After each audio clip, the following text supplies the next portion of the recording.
According to the City of Ottawa, the number of reported dog attacks or problems involving dogs where a dog might lunge or scratch or bite has jumped by 50% since the beginning of the pandemic. That has one city councillor representing Stittsville, Glenn Gower, worried. And he's even suggesting that we need to implement stricter bylaw controls. Here's what we have by the numbers. Ottawa's bylaw received 562 reports involving aggressive dogs in 2020. That increased up to 654 in 2021 and up to 715 reports by 2022. By last year, the number was 845 reports.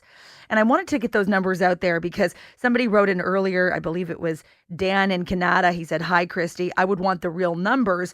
2 attacks to 3 attacks, well, that's a big jump, but it's only a couple of attacks. Is this just a puff project or is there a real need?" So there are the numbers, Dan, and that's a great question. Dan's wondering whether or not we really need to clamp down on this. Thankfully, I cannot say that this is a problem in my neighborhood. We've got a beautiful off-leash dog park. It's a sanctioned one. It's not an unofficial one. People take their dogs there, and I've never seen any problems. I typically go there late at night or early in the morning, so I'm not there around crowds. But I know there are some dog parks in the city where there are major problems. Like I'm part of the Bruce Pitt off-leash dog park page, and there's always drama there, especially on the weekend, sunny day, lots of people, kids in strollers, and in the winter, kids that are going tobogganing. And that often is a recipe for disaster because you've got the hyped up kids and the dogs are really excited to be at the park. And those two things can often clash with one another and result in drama on the Facebook page. Let's go to our next guest. I've got Dayna Desmarais, who's the owner of Dayna's Pet Sitting. She's also a certified dog trainer. And we called her up on the phone because we wanted to get her thoughts and opinions on this. Dayna, thanks for coming on the show. Thanks so much for having me, Christy. Do we need tougher bylaws to kind of control bad dog owners? I'm not going to say bad dogs because I think it's the owners who are the irresponsible ones. Exactly. You hit the nail on the head. We don't need tougher laws for our dogs. We need tougher laws for responsible dog ownership. When we focus on simply punishing dogs for making mistakes that they can't possibly have understood that they made, that doesn't help anybody. We just end up with a bunch of people sitting in bylaw court not knowing what to do with their dogs and euthanizing animals most of the time because there aren't solutions. We need laws that focus on educating our dog owning populations, whether that's, accessible dog training or even just basic puppy classes being more available and more affordable for the average pet parent to take part in. Dayna, through your job and, the fact that you actually know how to train animals and how to treat them, what would you suggest if somebody is dealing with an aggressive dog, or not even aggressive, just a dog that's not very good at being out in public with other animals or small kids? That is a fantastic question. And my honest to God response is they need to find themselves a certified dog trainer and behavior consultant. And I'll highlight just for a brief second the difference between dog training and behavior consulting, because when you have an animal that is showing signs of aggression, that isn't something we are training out of them. We need to change usually the way they feel about a situation. And that's getting more into the realm of behavior consulting. And not everybody has education and training in how to do that. And if you have an animal that's working sort of in that, you're worried about maybe they're biting other people or they're biting other dogs, whatever the case may be, we need someone with that specific skill set to help you navigate it. Even just for yourself as a human, right? It's emotionally difficult when you see your dog struggling with something like that. And a properly trained behavior consultant will help you navigate that realm as well. As an animal lover and somebody who owns 2 big dogs that can look somewhat intimidating, like one of my dogs is 130 pounds. She's 130 pounds of drooling love, but she's got quite an imposing stare and she's a big dog. So I can see how she would look intimidating to other pet owners. I don't really understand how anybody ever puts themselves in that situation, because if you think that your dog has an issue with other animals or kids, why would you be bringing them to that sort of environment? That being said, you can't understand stupid. And some people just don't really care about the implications of their actions. And that's why I wonder whether stricter bylaws would actually do anything. Yeah, this is why I say it's not, I agree with you. People don't know what they don't know. But I don't think it's about necessarily punishing people either. It's making sure they have access to that education. In my experience, when I've witnessed dog fights, and unfortunately in my career, I've seen more than I'd like to admit, It's often because the human has misunderstood the situation. Dogs are communicating with each other perfectly fine. It's us that's missed the mark. And we say that in our practice all the time, right? If we get bit during a consultation, it's on us. We missed something. We missed a signal. We missed a sign. And it's usually the same out and about in the world.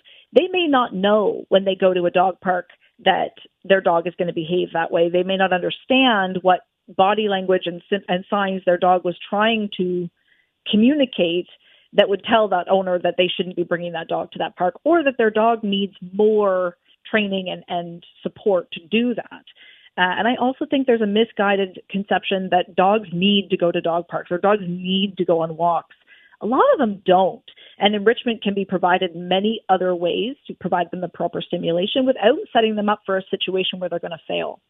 But if you do have a dog where a dangerous dog order has been issued, like in the city of Toronto, and the dog needs to be muzzled except when it's at your house and you've got a warning sign up, if somebody is in violation of that, that is just completely irresponsible. Do you think that that could be of help to other people that live in the community? Like if we were to bring that here to Ottawa, maybe not for the irresponsible dog owner, but for the people that live around them who've got young kids just down the street on the same block, because now they know where that animal resides and they can keep their kids away from it. I don't. I think vicious dog lists are a bit of a fallacy, right? Wherein we think it's providing us with safety, but it isn't in reality, right? The people that are going to violate those laws and those orders, they're going to do that.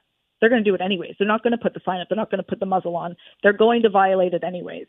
But if that person, the first time their dog had an incident that was reported to bylaw, said you have to mandatory, you must go attend this class, right? Just like we do in court cases with anger management. You must attend this 12-week anger management class. You must go get your dog trained.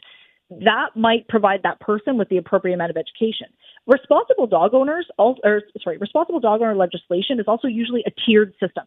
So your first offense, we send you on dog training. Your second offense, we're going to maybe put the muzzle order in. Your third offense, we're going to possibly take your dog away, right? And we look at things leading up to and including possible bans on you having an animal for the next year, 2 years, 3 years, right? It is a tiered system because not every situation is black and white.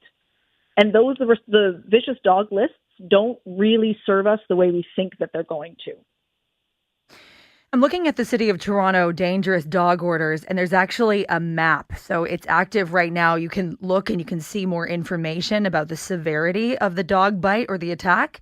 You can learn what happened. You can learn a little bit more about the owner and what the different things are that they're supposed to be doing. Like, okay, I'm looking one here. There was a Labrador retriever, a black lab that bit somebody in York Southweston. It's got the date of the incident. It's got the location of the incident. And it's also got exactly what they're supposed to be doing to keep that dog contained. There's no way that you would ever support this, Dayna, under any circumstances? No. For shaming people into compliance has never worked, ever.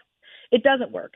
It might help people know if you're a neighbor that wants to know that that's happening, but it's not going to elicit the compliance that we're trying to achieve, and it certainly isn't going to elicit the community safety that we're attempting to achieve. Right? It's sort of this misnomer that we can just shame people into doing what we want them to do, but educating them and providing them with the tools and resources that they need to work with this dog, to provide this dog with what it needs, is what we really need to focus on. Great to hear from you. Thanks so much for calling in. Thank you so much, Christy. There you have it from somebody who is a dog trainer. That's Dayna Demaray. She's the owner of Dayna's Pet Sitting, and she's a certified dog trainer.